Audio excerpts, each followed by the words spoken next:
ચિંતાની બાબતમાં ઈસુનું શિક્ષણ. મત્થી 6:25-34.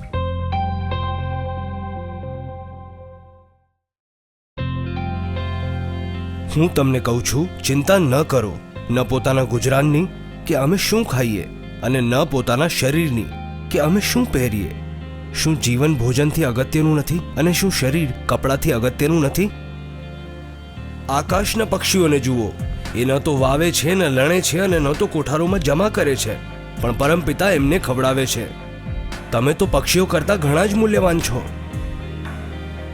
ચિંતા કરવાથી તમારામાંથી કોણ પોતાનું આયુષ્ય જરાક પણ વધારી શકે એમ છે? વસ્ત્રોની ચિંતા શું કામ કરો છો? ખેતરના ફૂલોને નિહાળો કે તેઓ કેવા ખીલે છે. એ ન તો શ્રમ કરે છે, ન તો કપડું વણે છે.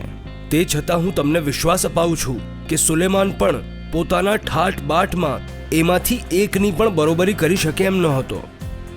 અલ્પવિશ્વાસીઓ, ખેતરનું ઘાસ જે આજે છે અને કાલે બાળી નાખવામાં આવશે, જો ઈશ્વર એને પણ આ રીતે સજાવે છે તો તમને કેમ નહીં પહેરાવે?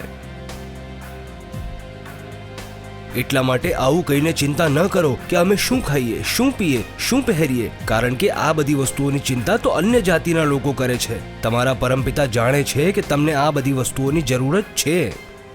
તમે સૌથી પહેલા ઈશ્વરના રાજ્ય અને એની ધાર્મિકતાની શોધખોળ આદરો, અને આ બધી ચીજો તમને એમ જ મળી જશે.